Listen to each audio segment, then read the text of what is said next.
Hello, everyone. A teaching for you. Since my awakening, one of the old preferences that I have held on to is the idea of me trying to move up into the divine, me trying to move up into love, into peace, into enlightenment, into one with the self. But going into realization of this is actually a backwards walking motif. It's not about the idea of you trying to be divine. Simply, it can't be done. We struggle and we fight, and a lot of people who feel like this can be done, they start to cull a lot of things out of their life. They start to trim a lot of things out of their life to make their life so incredibly simple that all that's left is them trying to unite with divine, with the divine nature, with the divine self. That's all that's left in their life. They have cleared away everything else. It's not to say that in a way is what we are looking to do for one who is looking to move into enlightenment. But we're going about it the wrong way. Which means, instead of me trying to go to the divine, let the divine go into me. That is the true way. Because if we try it the simple way, where we think it's simple, where we feel like loved ones, people who are close to us, the work that we do, everything that makes life what it is, where we feel like we need to take all of that and kill it. We need to take all of that and put it in a paper shredder and just shred it all away. And then say with such glee and joy, I've freed myself. I've cleared myself. I've removed all of those particular obstacles. No, not really. You haven't. Because it really is coming down into what actually burdens us pertaining to what we're actually doing. And when you feel that pulse that tells you this is the burden that's preventing me from actually following this work and doing it well, that is actually what we're clearing. But you're still doing the work. If we feel that we need to cut out family members, friends, co-workers, associates, acquaintances, and so forth, because we feel that we don't need them upon our path anymore, you're walking backwards. It's the burden, it's the problems, it's the conflicts that exist within the heart of those themes. Family matters, right? So when family matters, it's a way of looking at what burdens you through the family that you're cutting away. Therefore, you are still in union with family. This is the divine coming through you. This is the divine being Brad. This is the divine being you. You're not cutting away the theme of exploration. You're not cutting away the theme of experience.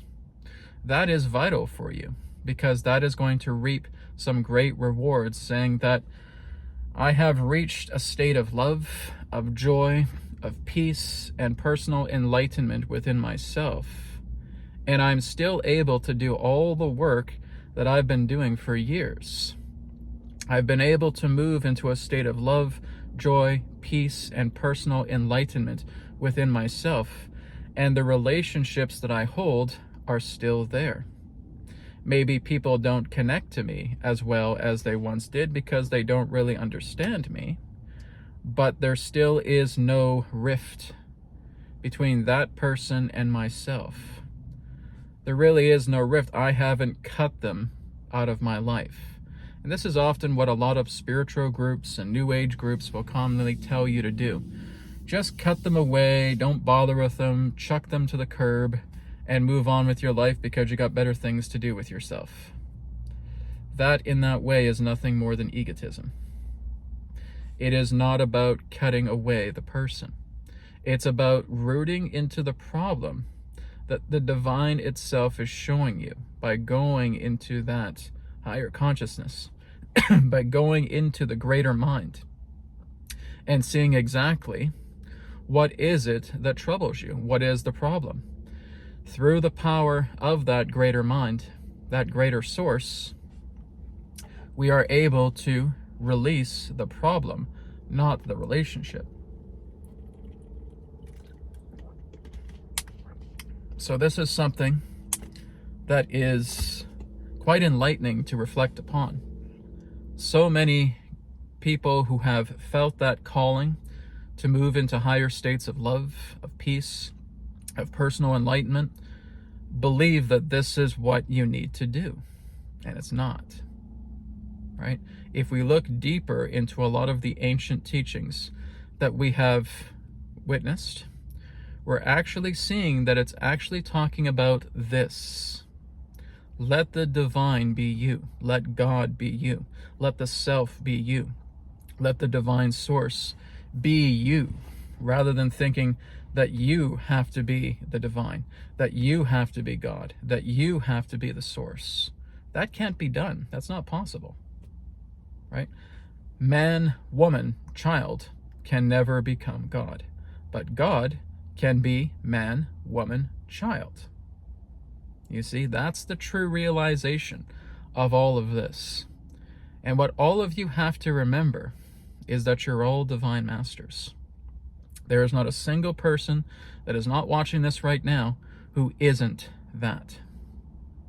So realize that as you start to move into love, to happiness, to joy, to peace, to personal enlightenment, this is what we all want. And if you say that's not what you want, you're lying to yourself.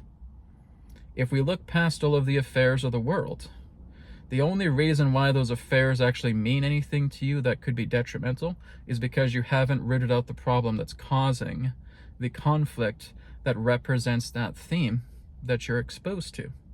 This is why we clear it up. This is why we work with a lot of the personal techniques, whether it's prana transmission technique, whether it's BCR technique, whether it's the new trauma transcendence technique. We're working just to root out the swell. We're rooting out the blister. We're rooting out that aggravation pertaining to the theme, but we're not killing the theme itself. If we kill the theme itself, that's like killing a patient that has an illness. This person's ill, just kill them. What? Shouldn't we be working on trying to remedy their illness? No, let's just kill them. I'll be free of them. But just bleh. Off he goes. Take him out. Not the answer. And so many have walked backwards with this. Was my old belief as well too, is that I need to become that love. I need to become that peace. I need to move into that personal enlightenment. I need to. So I'm looking at the idea of something small trying to become something big. That's like going up to a dandelion and saying, can you become a massive oak tree? Just can't be done. But if I let the divine within me, well, then that dandelion is going to shine the brightest out of any other dandelion within that field. If I let the divine be me, you are going to shine and radiate the brightest, because you're not killing out the themes of life that are enriching you with the experiences that will reap the greatest reward. You will see that God does indeed walk hand in hand within you.